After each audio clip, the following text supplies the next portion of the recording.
Bismillahirrahmanirrahim. Ini judul diambil dari pemahaman atau tafsir terhadap surat Asy-Syarah atau surat Al-Insyirah.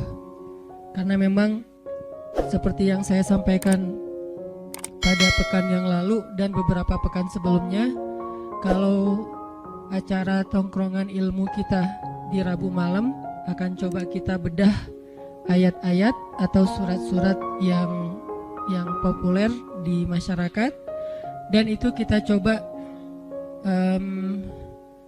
jadikan semacam standar ataupun quote ataupun petunjuk dalam hidup kita.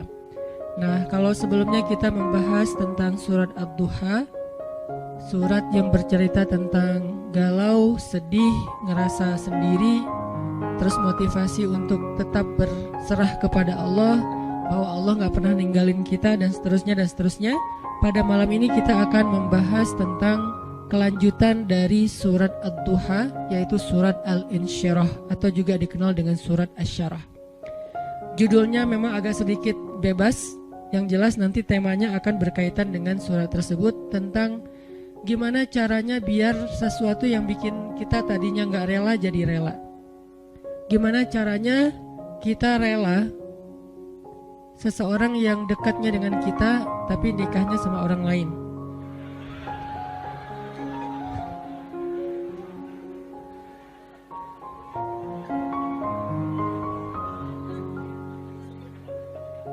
Soalnya saya juga gak rela. Enak aja. Gimana caranya kayak gitu? Maaf ya, saya belum pernah ngerasain sakit sejauh itu, sedalam itu. Sesakit-sakitnya saya masih ada obatnya. Sekarang udah terobati. Apaan sih?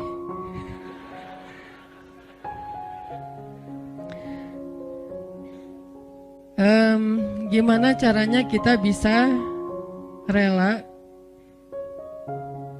kalau pas kita berdoa minta sesuatu, Allah malah ngasih kita ujian. Kita lagi getol-getolnya meminta kepada Allah tentang sesuatu yang kita lagi kepengenin banget. Tiba-tiba Allah malah ngasih yang sebaliknya. Gimana caranya biar kita rela kalau kita ditolak dengan bahasa yang lembut? Kalau kita ditolak dengan alasan-alasan yang kadang-kadang gak masuk akal.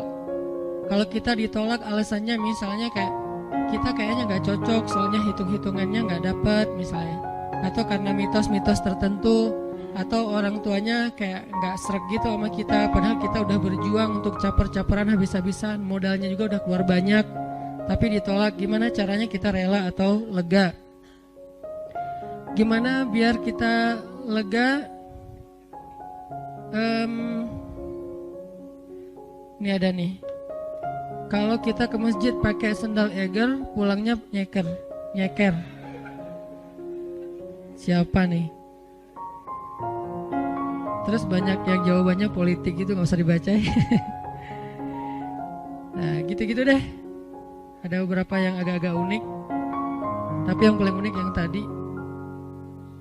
Kita udah kegeeran banget dia dekat sama kita, tapi jadiannya sama orang lain, dan orang lain itu bukan siapa-siapa, teman.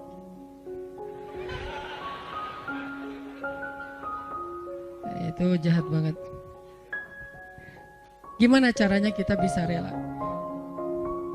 Pernah nggak teman-teman mencoba untuk melakukan sesuatu yang kita tuh udah siap-siap bakal gagal? Kayaknya bisa dipastiin nggak akan berhasil. Contoh, kita kayak mau ngedatangin seorang calon mertua yang anaknya itu idola kampus banget, atau idola sekolah, atau teman masa kecil kayak Spider-Man atau apalah. Terus kita kayak yakin banget bahwa kita tuh bukan standar orang tuanya dan pasti kemungkinan besar akan ditolak. Cuman kan nggak ada salahnya juga untuk mencoba ya. Nah, ternyata ditolak beneran. Nah, gimana rasanya tuh? Apakah kita bisa benar-benar lega dan nggak dendam sama dia? Apakah kita benar-benar bisa ngerasa lega dan akhirnya bisa maafin orang tersebut kalau dia misalnya ngezolimin kita, ngejailin kita, ngecurangin kita, nikung kita?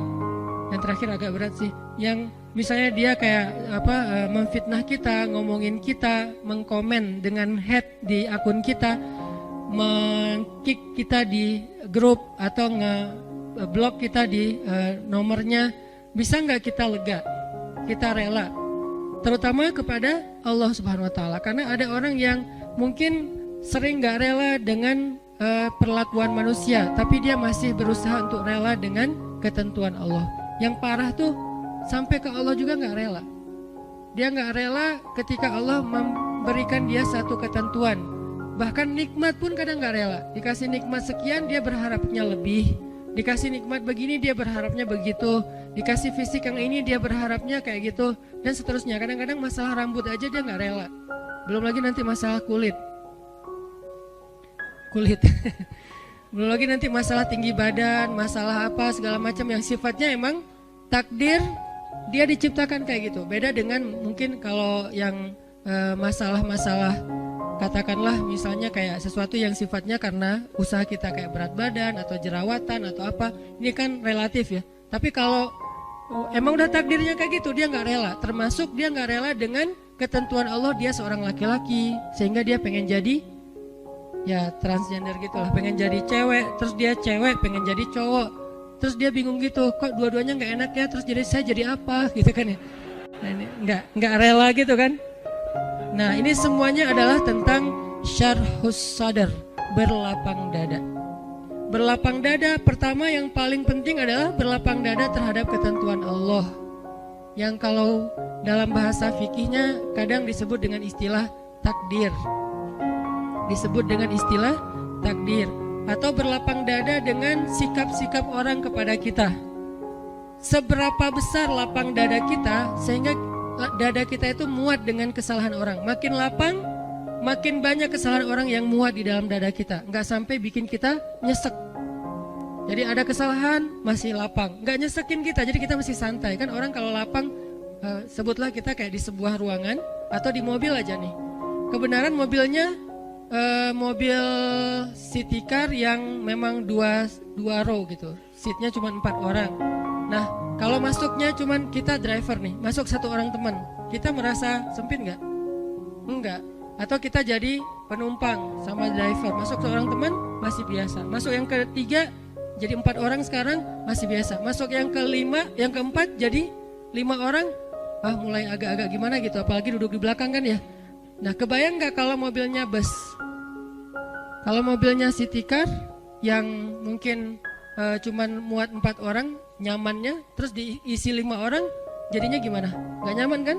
Tapi kalau bus diisi 5 orang, masih nyaman, leluasa, karena emang isinya harusnya 35, 40. Nah, artinya dada kita itu sesek tergantung kelapangannya, bukan tergantung masalahnya. Ada orang yang masalah sepele bikin dia nyesek. Ada orang yang masalahnya udah luar biasa, dia masih kayak biasa-biasa aja.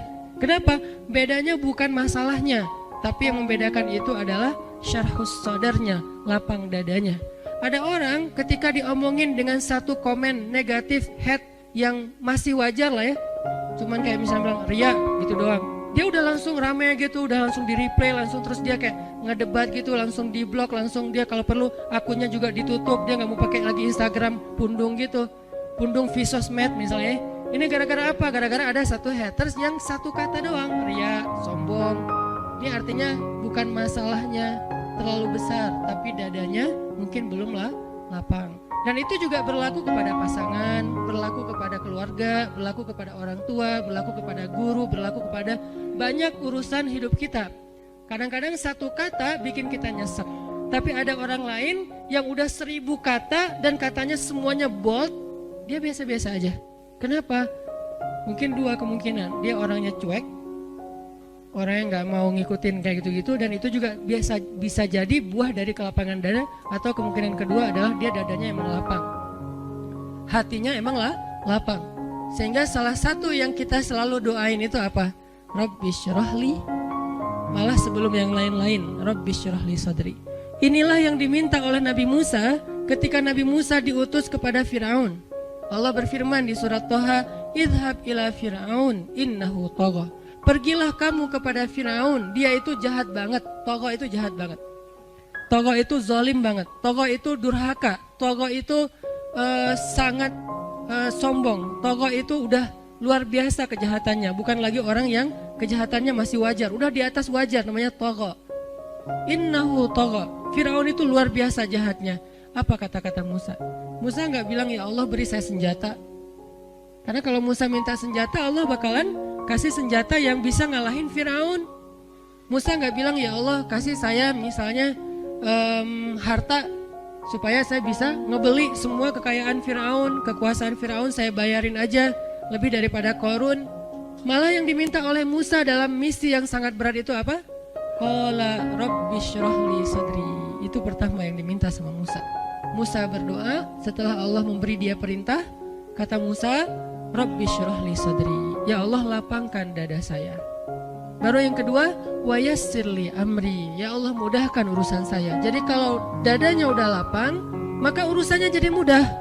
Kalau dadanya udah lapang, maka hidupnya jadi mudah. Kalau dadanya udah lapang, maka hubungan dengan pasangannya jadi mudah. Kalau dadanya udah lapang, maka hubungannya dengan partner atau teman kerja, tim bisnis kita jadi mudah. Kalau dadanya udah lapang, maka teamwork kita dalam suatu usaha sosial, gerakan dakwah atau apapun jadi mudah. Wa yassirli amri. Baru setelah itu, wahlul 'uqdatan min lisani yafqahu qawli. Selesai? Belum. Yang kita nggak bacain, yang keempatnya, waj'alli waziran min ahli Haruna akhi. Dan beri saya juga seorang pendamping yang dia pintar ngomong dan dia itu lebih ngerti realitasnya, lebih tahu apa yang terjadi di sana, saudara saya Harun, supaya kami bisa sama-sama berdakwah kepada di sisimu ya Allah. Jadi yang pertama banget diminta oleh Musa menghadapi Firaun aja lapang dada. Kenapa? Karena kalau Allah kasih kelapangan dada untuk Musa, kejahatan Firaun itu nggak bikin Musa nyesek. Kebayang ya, orang yang lapang dada diperlakukan oleh Firaun aja masih belum nyesek. Gimana kalau suaminya bukan Firaun?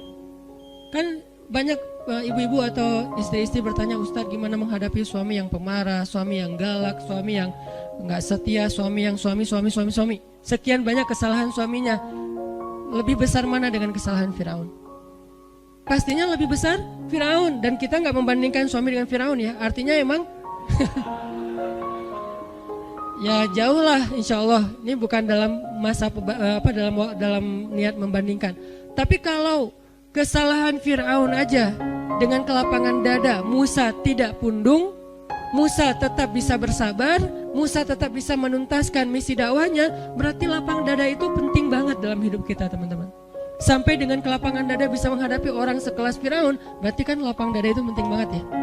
Yang kalau di bawah Firaun pasti akan lebih lega lagi nih. Di Firaunin aja lega, di Firaunin. Jadi diperlakukan oleh Firaun aja masih lega. Itulah yang diminta oleh Musa. Ini menandakan bahwa lapang dada itu salah satu doa yang paling penting untuk kita baca teman-teman. Bukan cuma pas mau ngomong di depan kita baca Rabbi syrah li sadri. Kapan aja Rabbi syrah li sadri, Rabbi lapangkan dada saya, lapangkan dada saya.